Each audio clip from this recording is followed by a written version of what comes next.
Right, it's 11 o'clock, so we'll get started on this session. Thank you so much for joining us. Really excited for this session. My name's Abby Henderson. I'm the Head of Workforce and Education here at the CSP and have overall responsibility for apprenticeships. And I'm delighted to welcome some great colleagues today who are going to share their own experiences.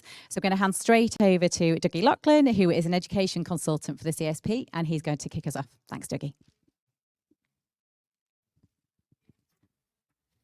Thanks, Amy.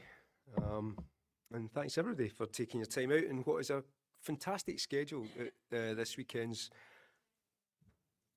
events. And I'm delighted that you've found time in your calendar to come to this event today. This is an area that's really dear to my heart, as much as Scotland might look a little bit behind the apprenticeship framework that exists certainly within England. And we'll hear from some contributors today, and we'll hear their lived experiences, which gives us a real good idea of what is an evolving, I think it would be fair to say, an evolving in different ways mechanism of pathway towards registration. So contributors today, we have Anjali Mida, who's a pre-registration apprentice at University College in Birmingham. We have Vicky Jennings, level 4 apprentice at Anurin Bevan University Health Board. And these are the learners, so we'll hear their lived experiences. We'll also hear from the Service Improvement Lead in the National Rehabilitation Centre, who is Ali Wood. And we also have Jodie Bryant, who's Associate Professor at Birmingham City University. And I must say a special thanks to Abby Henderson, MT MacDonald and Rachel Wadlow from the CSP that's helped support all the contributors to today's session. So, I just want to try and give you a little bit of a context, and for many of you you may know some of this, but I thought it would be important just to kind of start to look at how this subject emerged. And I think central to this is the subject of how. How does the physiotherapy workforce in its broadest sense get developed? And we've been stuck for some period of time through the kind of college or university system, full-time education from a school leaver towards graduate, or indeed from what was considered mature learner from another area of practice in towards that undergraduate programme. But we're now looking at postgraduate, we're now looking at doctorate, we're looking at a high level of different pathways towards registration. Apprenticeship is a response to demand. So we need to think about this as an evolutionary thing. And hopefully we'll hear that there is a energy and a commitment to change. Because I think we need to recognise that as the world is changing and the diversity of the population is changing, so too must the avenues and the pathways towards registration. So for today, we'll hear the lived experiences of the learners, the educator, the employer, and we'll then have an open floor Q&A. There is a microphone which we'll use and we'll circulate for questions. And please, if you could put your hand up, we'll have people in the room to try and help. Make sure that this is nice and seamless and we get your voice heard, not just for those in the room, but also for our online audience that's here today as well. So we will have a networking session later at 1 o'clock. 1:30. 1:30. So if you feel that you want more of this and you want to discuss these topics in a little bit more detail, I would love to have you at the networking zone, which is actually straight outside the door here. Fantastic. Sorry for those of you that are online, you might not be able to get to that. So let's have a look a little bit more about this brief history. The 100-Year War, I decided to call this. It's really that story from 1894 towards 1992. The history of the profession towards a BSc graduate, and it took almost 100 years to actually get us to a point of a kind of university graduate level. But despite establishing that professional autonomy, the Department of Health required new members to be actually graduated from 1992. So you've actually got this period of time since 1992 when there hasn't really been that much change. So we're looking at about a 33-year period that we're needing something to break through the norm. Doors Open was 1994 when we opened the doors as an organisation towards associate physiotherapists. And although there's been a long recognition of physio support workers, the ability to join the CSP as a registrant has been really limited up until most recently. The doors were closed to those that used to grandfather into the profession in 2005. HCPC has not allowed that to happen. I know we used to have a lot of rehabilitation therapists, we had a lot of exercise physiologists even, and exercise therapists that used to be able to do that. But we're now starting to create the door to become a little bit more ajar, to widen that body of employable talent that we've actually got working alongside us. So now we actually look at the influences on the workforce. I could go on, and this probably would take forever to actually go on a little bit more, but these are the kind of main issues I think that are influencing the need for physiotherapists, not just in numbers, but also in the competencies, the skills, the understanding of the complex communities that we actually work with. And I feel that if we are to truly offer a service that's not just showing equality but equity of care, we need to understand the lived experiences of those communities that we look after. So we need to widen the diversity of the workforce. So we need to understand where we get registrants from, and we need to enable pathways to widen that employable talent that we've got working within the UK. So a lot of these, I'll just use this because I haven't actually had a chance to use it yet. So I've got my little thing, but certainly the ageing population complex, these are things that we know all about. But let's just look at what's happening within the sector. There is an increase in student places, not shared across the home nations, unfortunately. We've got a rise in places and a rise in programmes across the UK, but there are some areas within the UK that possibly strategic direction of workforce is not maybe at the top of the list of priority. There's a lot of recruitment of international students to pre-reg programmes. We know why they're there, but does that have an impact in the kind of those that are actually staying within the UK? I think that it's very easy to look at international students and programmes and think, well, they all leave the UK after their training. I don't think that's necessarily the case. In fact, I know of a lot of home students will leave the UK also. So we have to recognise that we need to make the workplace somewhere where people want to work to. So that's me already up to my 7 minutes. I missed my yellow card. So I'll just take you through some of this. I might maybe get time for it in the Q&A later on. But I'm delighted to move on to the people that you do really want to hear from, and that's those people that have actually been involved in the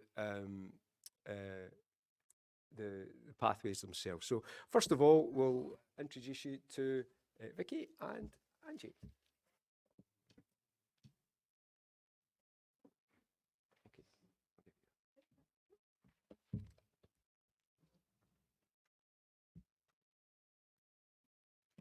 Good morning, everyone. As previously mentioned, my name is Vicky and I'm a Band 4 physiotherapy technician at Bevan University Health Board.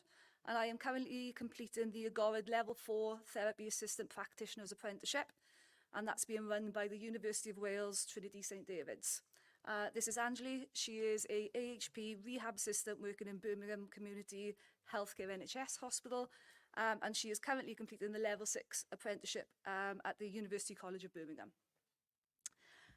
We are here today again to give you the learners, I suppose, perspective on what the apprenticeship is. Agorad Cymru in Wales is the awarding body of choice for education and training. So colleagues are actually responsible for the running, the funding and the organisation of the course. But given the fact that the course is university accredited, it is delivered by the University of Wales Trinity St David's. It's delivered 1 day a week, and this is via Teams, and this is during your normal term time for university, and it's run over 18 months.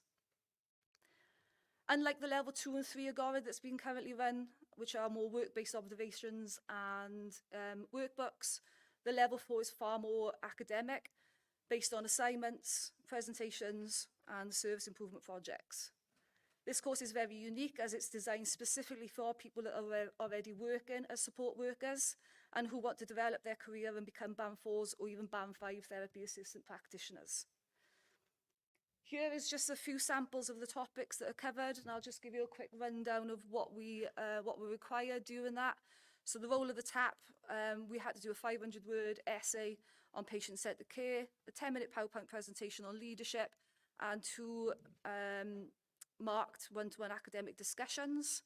Then if we look at the demonstrate in practice, we done a portfolio which showed evidence of clinical reasoning, reflective practice, patient case studies, providing patient notes of progressions, regressions, and then our justification around those decisions.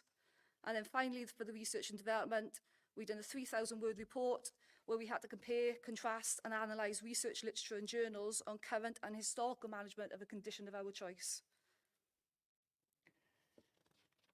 I've been a physiotherapy technician now for about 18 years, and I felt as if I had become a little bit kind of like stagnant and was just coasting within my role.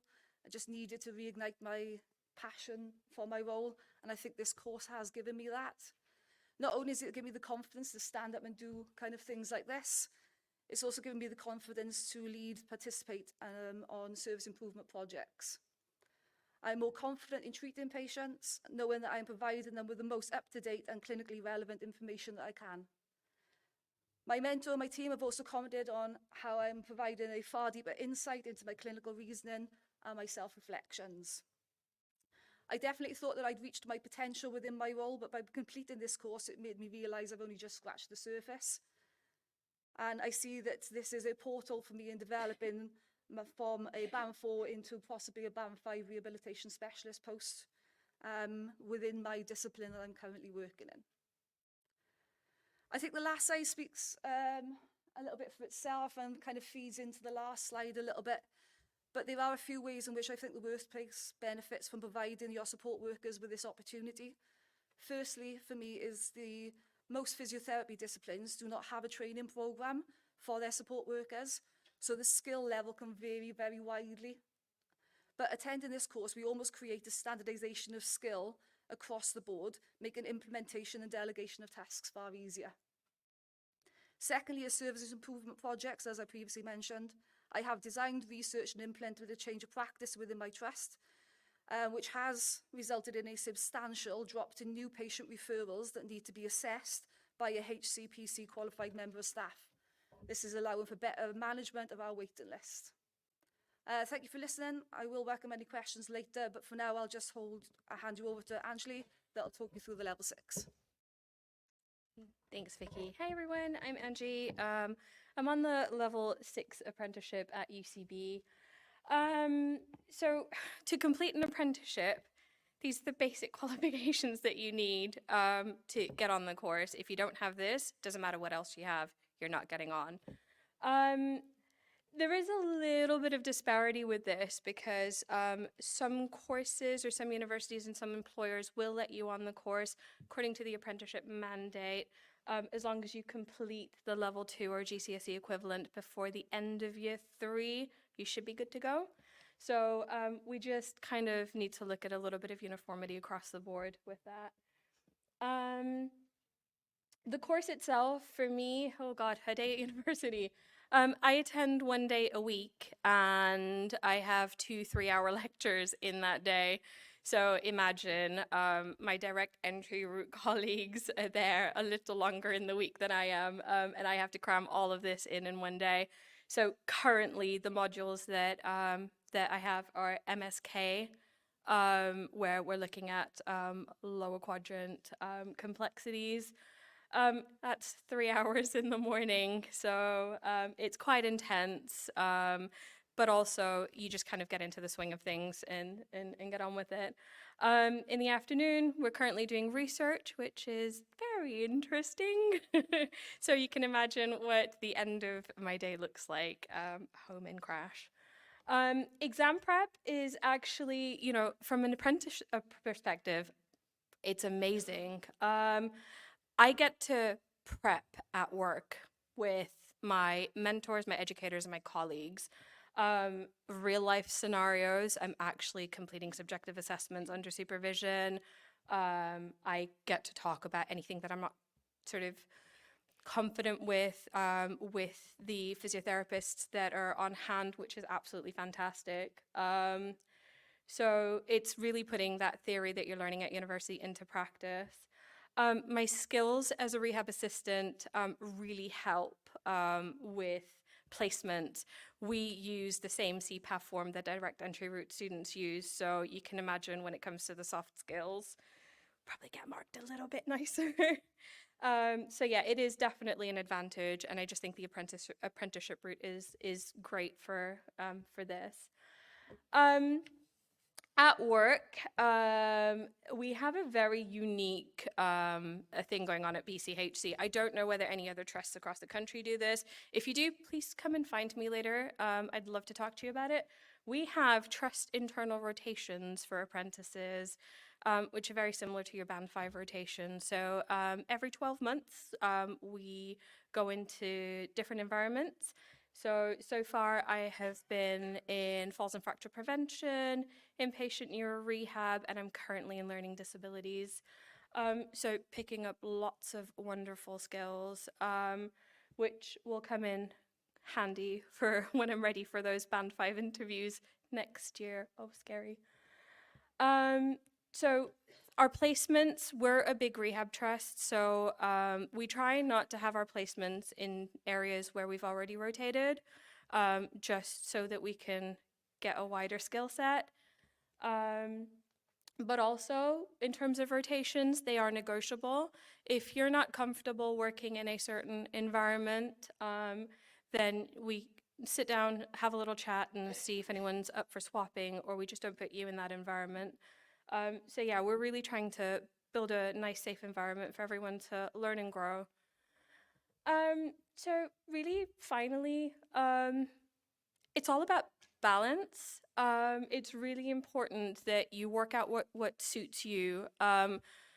You can do a lot, you can do a little. It's flexible.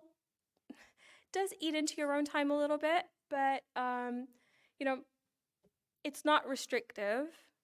In that you still have access to all of your CPD training. You can still access ISTs, whatever else you want. Just because you're on the apprenticeship doesn't mean that your budget is over and done with. I work closely with the Associates Network. I'm currently their EDB lead. I'm also a CSP quality rep at work, so I find time to fit all of that in, but that's just what works for me. It doesn't work for everyone, so just find your own little road and map it out. And then lastly, the confidence boost that you get from being an apprentice, because you're in your own working environment, you're already a lot more comfortable. But it's so helpful having people that are just so willing to teach and around you is absolutely fantastic. So go apprenticeships. We have some goodie bags here from the Associates Network, by the way, for any apprentices or support workers. So please come grab some. Thank you.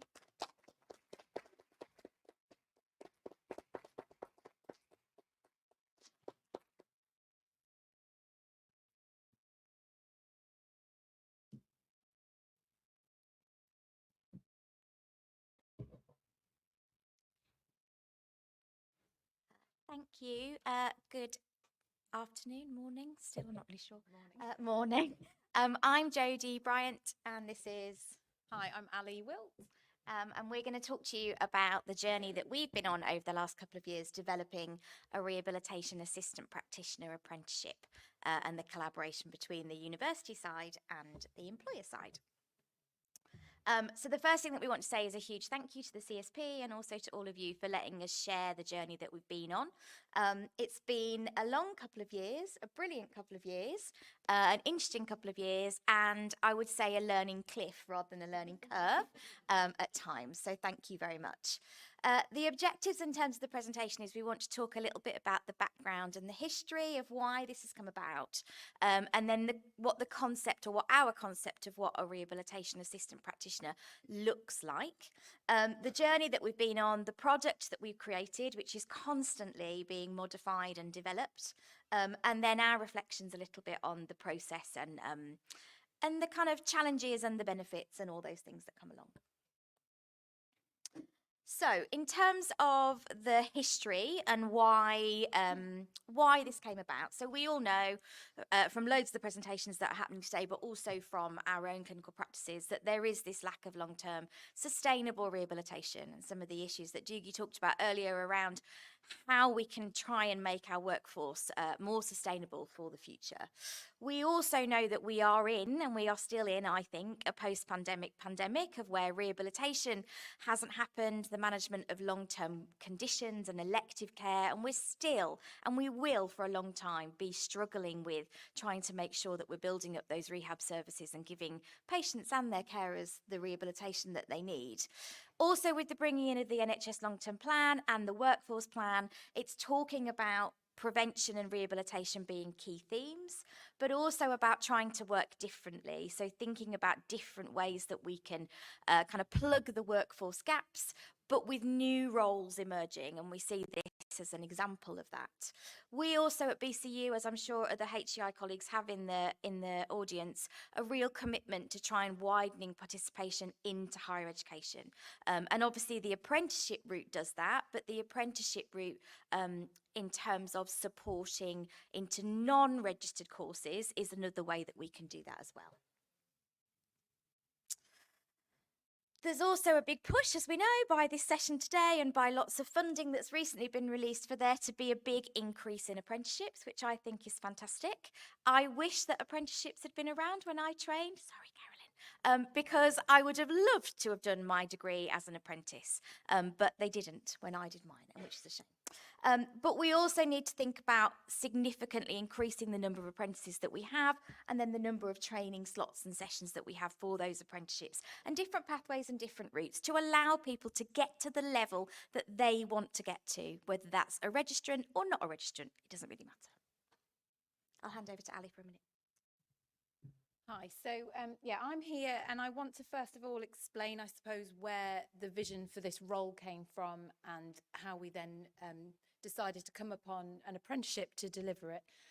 So I am part of the National Rehabilitation Centre project, and so I will give you just a very brief overview, but our programme director is here tomorrow giving a full overview of the NRC. So the NRC is going to be situated in the East Midlands, near Loughborough, so in right in the middle of the country, and will be housed on the Stamford Hall Rehabilitation Estate, which is where currently the Defence Military Rehab Centre is, as part of that national ambition to really raise the profile of rehab and really change the agenda for rehab nationally. And that is one of our mandates that we set out to achieve. And as the kind of three key focuses for the NRC are, one, to improve our kind of clinical rehabilitation delivery nationally. We will be a regional inpatient unit to patients, but will become a blueprint and have a hub and spoke model nationally going forwards to do that. So kind of all eyes are on us with regards to how we do that.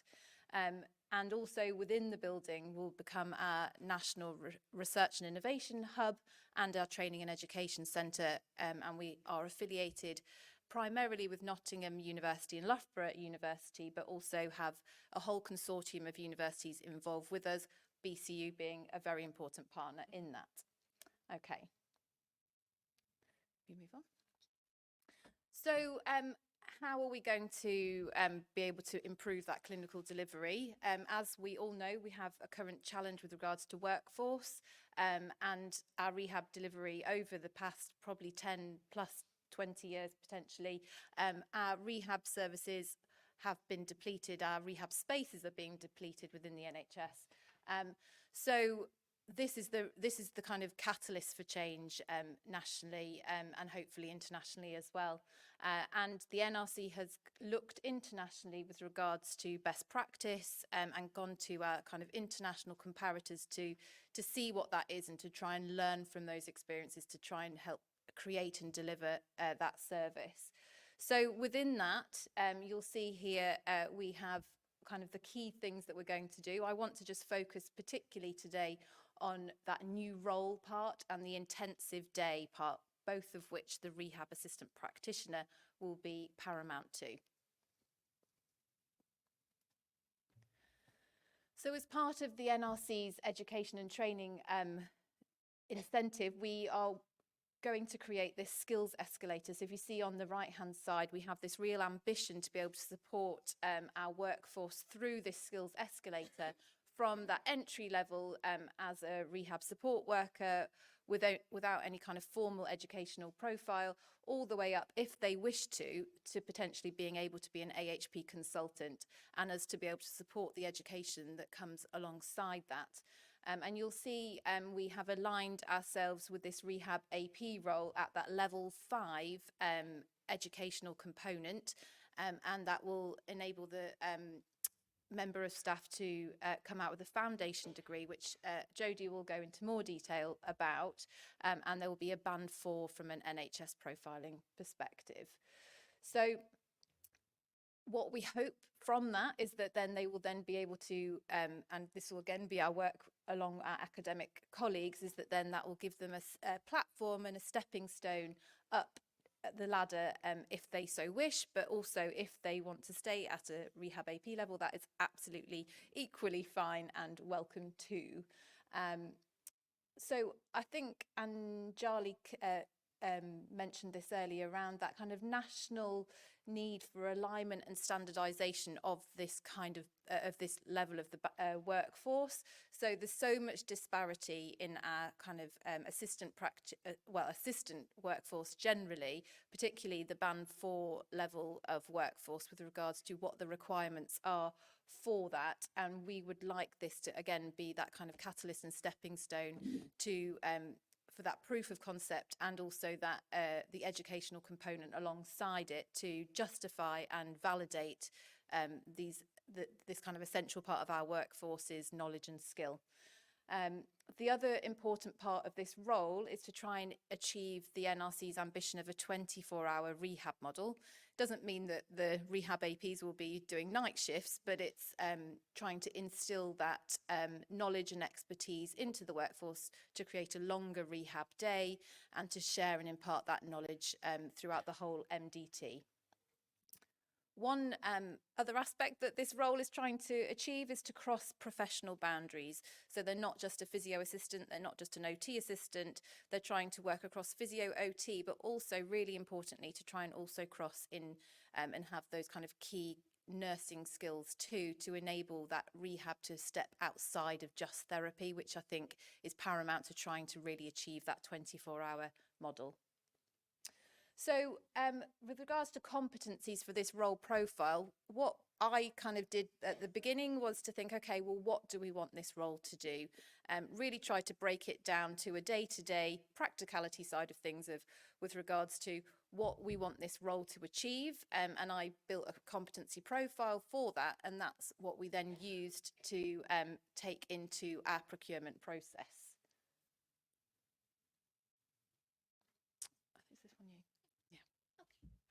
So this is the journey that we've been on. So it began back in October 22.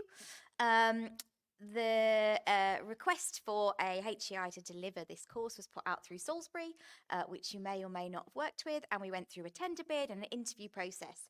And luckily, we at BCU were selected to be the provider. We then had a real period of kind of collaboration over what we wanted the course to look like. So Ali and I locked ourselves in a room for 2 or 3 days, mapping the modules, looking at what we wanted the course to be content-wise, but also teaching style wise, and that's a really unique opportunity to be able to write that course from the beginning, thinking about making it absolutely fantastic for assistant practitioners, but also in the back of our mind thinking about if people do want to progress onto registered courses, actually how does that set them up and kind of springboard them to do that. We have integrated it with existing assistant practitioner provision that we have at Birmingham City. So we already have maternity support workers, we have a surgical pathway, we have a diagnostic radiography assistant practitioner. So we've been quite lucky that the foundations have already been there. We held lots and lots of stakeholder events, so online and in person, where we talked about what the programme would be. We looked at kind of employer engagement, but also talking to students, talking to experts by experience, talking to other academics from BCU that had already run this process. And we eventually managed to get our first intake in September 23. So it was a very, very quick process. A lot of that was because we were able to align to the frameworks that were already happening. So we were able to kind of tag this on through a modifications process. So in terms of what the course is, so it's a foundation degree in assistant practitioner. It's 24 months as standard, but we actually run it a little bit shorter. So we're getting people into the workforce a little bit earlier. It's an 80-20% model at the moment, and that is 1 day in university. We went out to employers and we asked, is it better to do block? Is it better to do day release? And pretty much all employers came back and said the day release was easier to manage from a staffing perspective. It's 240 academic credits, and that includes the last 40 being the endpoint assessment for the apprenticeship. So we've managed to integrate that in. There are core modules that all of the assistant practitioners do in an interprofessional way. So they are your kind of softer skills, your non-rehab specific skills. And then we also have the speciality modules, which we've mapped to follow the patient journey, we hope, through rehabilitation. It's mapped against the KSBs for the apprentice assistant practitioner in health standard, which are obviously available on the central website. In terms of the rehab pathways, so we have used those competencies to formulate the kind of rehab specific modules. So we asked employers, and we work with the NRC, but we're also working with other employers providing apprentices to the course. What do you want these assistant practitioners to be doing? And it's really good. Ali and I are quite relieved to have heard from 2 apprentices who are actually doing the things that we hoped you would be doing, which is fantastic. We've mapped the modules to the patient journey, so it follows a kind of assessment, treatment, lifelong rehabilitation. And their apprentices are taught by a real diverse range of different health and social care practitioners, be those permanent academics or be those visiting lecturers and experts by experience who come in. And we've tried to use really innovative pedagogy. So we've tried to focus on it being a very practical course. So it's in university, a little bit is completed online, but it's there. We're in our simulation centres, we're in our classrooms to really try and give the apprentice something different than they would get at work, because they're already doing a very practical job at work. So in year 1, we have foundations of rehab and then principles of assessment in rehab. They're the 2 modules. And then in year 2, it's evidence-based treatment, which our apprentices are doing at the moment. And we've really tried to bring in lots of our other AHP colleagues. So next week, they've got an art therapist coming to do a practical session with them. They've got a play therapist, they've got a drama therapist, they've got sessions from social work, they've got sessions from diagnostic radiographers, they've got a podiatrist coming to talk to them. So it's not, even though I'm a physio and you're a physio, it's not just physiotherapy led. We hope that we have created a solution to a problem, we hope. And here they are. This was our first cohort who started last year. They are still smiling, I promise you. And we have made lots of news. So you might have seen us. We've been on Midlands today. Proudest day of our lives. We have we made it into Frontline. We made it into Frontline, second proudest day of our lives. And we've had lots and lots of interest in the course, both professionally, but also from a patient care, patient story, and in combination with the NRC. So in terms of the different techniques, and these are pictures of lots of the apprentices. So we have the anatomage tables, but we've tried to do lots and lots of sim. I am the sim lead, so it's helped that I can do that. They've been guinea pigs for lots of different simulations that we've wanted to run, but actually it's a really nice way of doing it because they're getting lots of experience at work in that apprenticeship way. So then putting it into a slightly more constructed kind of environment has worked really, really well. Okay. So we're just going to talk a little bit about how our positives and our challenges that we found over the last couple of years. And we'll talk specifically myself from an employer point of view and Jodie from a teaching perspective. So I think some of the real positives that an apprenticeship gives, and Charlie, and I'm sorry, I forgot your name. Vicky both said was how much it improved their self-esteem and their confidence in their role, and that real I think value that we all know our assistant workforce have, and I think this is such a good opportunity to shine a light on them. They are absolutely fundamental, as I'm sure you all would agree with, into any clinical delivery. So it gives them that acknowledgement for that. It also gives them an academic qualification that can enable them to move to other spring form platforms if they wish to.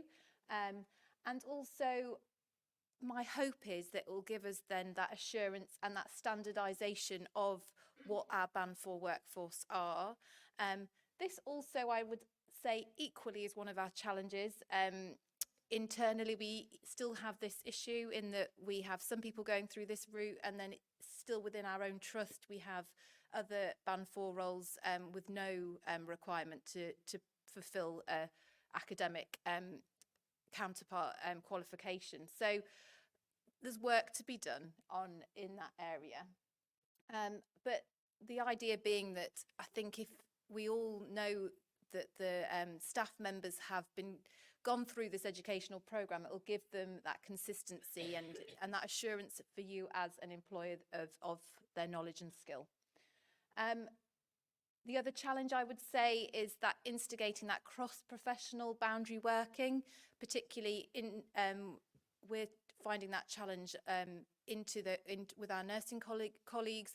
We work so differently between therapies and nursing, and that is again a challenge that we are working through, and we're doing our best to instill. And I think that final challenge was around that commitment to that academic accreditation of that standardisation. We've already talked about that. And I think it's then that next step with regards to how we move from here into that registrant apprenticeship, which I'll maybe give you a few seconds. And just 1 minute, the biggest challenge I've found from an academic perspective is teaching such a variety of different levels of experience in the classroom. So you have a topic that you want to consider, and you have some people such as Vicky who have been in practice for 18, 20 years, or you have somebody who has never really worked in the clinical environment.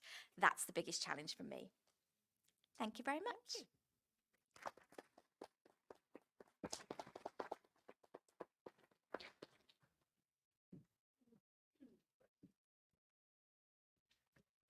Thank you to all our speakers, and I'm just about to let you loose, but I just wanted to just kind of pull things back in just a little bit before we go into a question and answer session.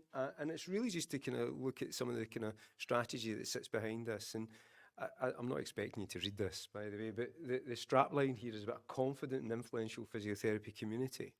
And I think this is in our strategy, and I think that means a lot of different things to many of us, regardless of our roles.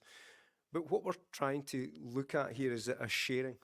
We're looking at how we interact, the relationships we build, be it from an educational perspective, be it from a practice perspective, be it from a learner perspective, and indeed those clients that we look after in hospitals and in the community. There needs to be a knowledge sharing, there needs to be some development of understanding of where we're going. We need to understand where we've been. Of course, that history is important. But I think we're in a new place, and the last 5 years has thrown us many curveballs, but it would be possibly erroneous and wrong of us to go back to what we did. We need to embrace the new, and we need to look towards the future to understand the new world that we live in and the diversity that we've got, and how we get there is just as important as the end result. So thanks for listening, thanks for taking time. It's now over to you guys just to have a little go at asking us some questions, and our esteemed colleagues. Thanks. If you can put your hand up, Cass will come round with the microphone. Thanks. Thank you. I'm Jo Lishman. I'm professional lead for physiotherapy in East Lancs Hospitals Trust. It's an area of high socio-economic deprivation. It's also a very diverse community where I work and live.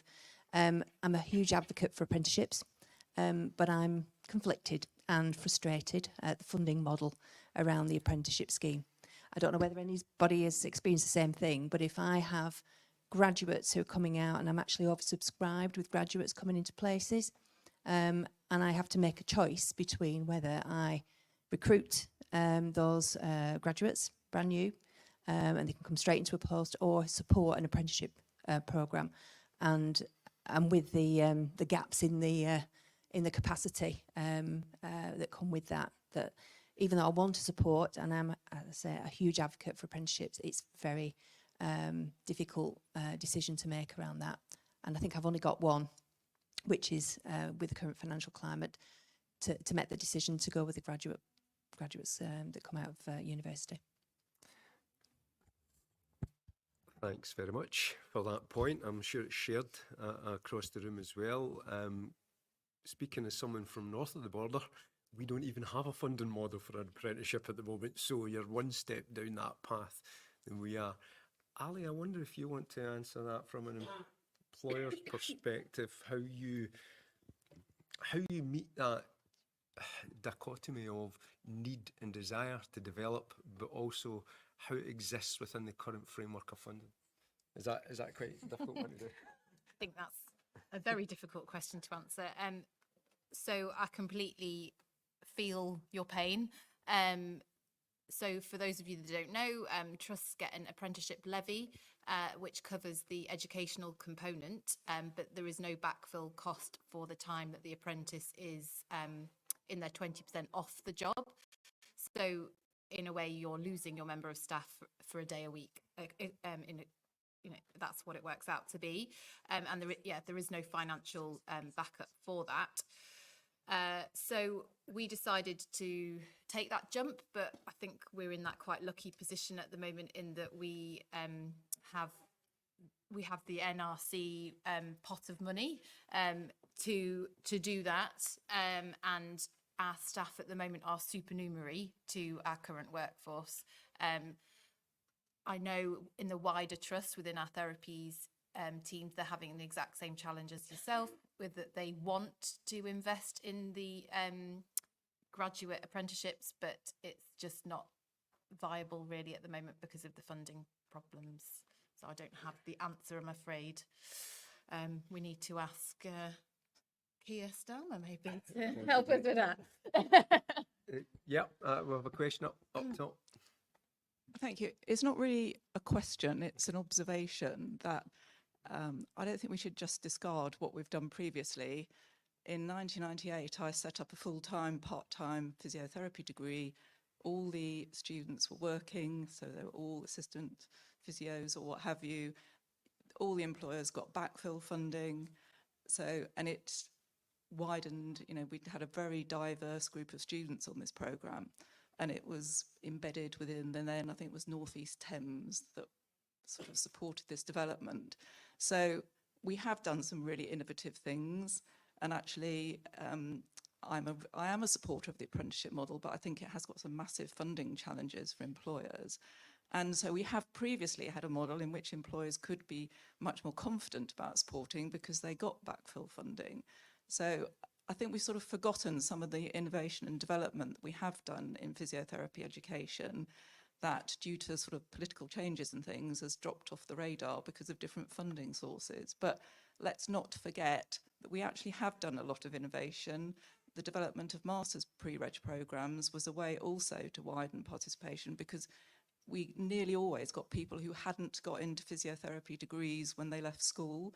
They'd got very wide education profiles, but they'd gone in and they'd got a degree, and then they still really wanted to be a physio and came onto the master's programmes. So although the apprenticeship is a great development, it is a really challenging funding thing. And we have had some really fantastic developments previously that I think we shouldn't forget. I think you rather swept through that at the beginning as though we hadn't done anything sort of developmentally and innovatively, and I think we have.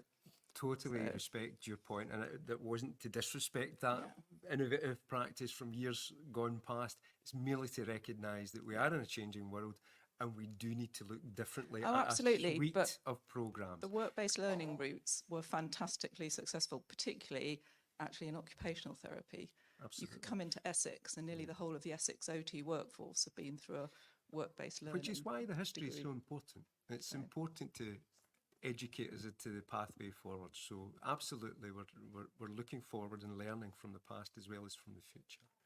Have we any more questions from we online? actually have someone from the HCPC that wanted to. No, sorry. I'm not from the HCPC. No, I'm not. Sorry, my name's Laura. I'm from NHS England. It's equal levels of boring. Apologies to anyone that's from HCPC, but it's equal levels of boring. I just wanted to say that there is anticipated change around the funding models coming imminently, and we do hear those challenges around backfill and also placement tariff for level 6 learners. We were anticipating announcements around the strategic healthcare apprenticeship expansion, which is called SHAPE for anyone that's interested. Those announcements were due, and then Rishi stood in the rain. And then it got pushed back, and then it got pushed back, and now it will, we anticipate, happen after the budget, and we all know what the pressures of the budget are. So it might be that some of our optimism about how apprenticeship funding is being resourced may look slightly less than we had hoped if it had been announced in May, but we are still very optimistic that employers will be better supported. I am only talking about in England, so I apologise those north of the border. That's the only visibility that I have, but just by way of reassurance, we absolutely know the challenges that these offer, but we fully endorse the benefits to widening access that these programmes bring, and so that's why they are being really well encouraged in hopefully the announcements around SHAPE. That's fantastic, and let's hope that we get that positive reassurance coming through as well, because I think there's many of us in the room that if we do hold a strategic position for workforce development, we need to think about how we make that sustainable. And it's not just a flash in the pan. This is about something that is changing, and it's not necessarily something that replaces, but benefits and it adds to the current suite of programmes that we've got, but it's hugely important. Do we have any online questions? Well, I'm just coming to them now, and then I know there are people over there that have got questions. I'm coming over. Thank you. So we've got a question online with regards to the learners' experiences at university. So Vicky and Anjali, it's more to do with how you felt integrated or not with the programme at the university, and were you able to work alongside, study alongside other students that potentially are not on the apprenticeship route, and how did that feel? My experience is far different because everybody on the course is already a support worker anyway, so you have that kind of common theme with everybody. And with it being online, there's no opportunity, unfortunately, to work with any other disciplines from any other kind of courses. But the course isn't just for physiotherapy technicians, it's for speech and language, OTs, dietetics and that kind of thing. So it's good to have that cross working then between the other participants on the course. In year one, we had a health across the lifespan module, and we did that with a direct entry route students. And it was really interesting, actually, just kind of learning from each other. So you have the apprentices with the hands-on experience, and then you have all of these new wonderful ideas from the direct entry route students. So yeah, it was really good. But yeah, it was just for that module, just for that first year, and now we're just in our separate groups. But we do see each other on placement, so. Any more questions either from online or in the room? Thank you, Kaz. Hello, hi. I'm Katie Castle. I work for the Workforce Training and Education Director at NHS England. So sorry, I'm another boring person. I have a question. So you've spoken to me about consistency and standardisation in your presentation, and that was really important. How do you feel as a profession? Do we talk about improving that consistency and that language about what actually is a level 4? How do we feed through into a registrant pathway? How do we, as a profession, really trailblaze that being really seamless? And I'd just be interested to hear your thoughts on that. Yeah, Thank you. thanks. I'll pass you over to Jodie from an HEI perspective, who kind of holds that level of. But I suppose what we're talking about here is benchmarking, and we're starting to look at, you know, what are those competencies and how do we ensure it? And this is part of the narrative. This is where we start. We've since 2019, I think, got 19 programmes at the moment, and there's more coming through. And there's a large diversity within the UK as to what those structures of and even the scope of practice within England and Wales as to what the apprenticeship can achieve. But I think we're just at that process of trying to tie things in at the moment. I don't know, Jodie, if you've got anything to say on that. Yeah, hello. So, I mean, it's really clear cut, isn't it? If I want to be a physio, I go and do my physiotherapy training, however it is, and then to qualify, I have to meet my SOPs, and I meet my SOPs, or standards of proficiency, and I become a physio. What's really challenging is that we currently don't have SOPs for assistant practitioner, or SOPs for a level 3, or SOPs for a band 3, band 4, and how band 3s, band 4s, band 5s, hopefully, non-registered staff have been used varies in every single trust. We've got 5 different trusts that we're working with on the apprenticeship at the moment, and some of the most challenging conversations are, well, how come that person at the end of this gets to have a band 4 job and I don't? Or how come they're supernumerary but I'm getting in loads of, you know, I'm really struggling to take this day off every week because I feel a bit of pressure and that's really hard, and I have to sort of step back from it. What we're looking at, and it's a big piece of work, and we have talked to NHS England, is around, so if I can get you to a level 5 and you can meet your level 5 foundation degree, what can I put in place to top you up as a bridging course that would allow you to achieve the SOPs to then go on, if you want to become physio OT? So part of what we looked at, or speech and language dietetics, anything, doesn't matter. What we looked at when we were writing the programme was to as well as mapping it to the KSBs for the assistant practitioner, was looking at, okay, what else is in this programme that will allow us to show, or to allow our apprentices to start to work towards what they will need in the end if they want to. Now, that's a can of worms, because who funds that? Who does that? Is it another apprenticeship? Is it a top-up course? How about the BSc Honours perspective? But we are thinking about it, but it's not particularly easy. But we are working on it. Can I just add something? Go on. I was just going to say, you know, there are guidelines out there, aren't there, that have been created for the assistant workforce with regards to what is expected of a band 3, a band 4, but there's no actual legislation around that. There's no, everyone can interpret that in their own way.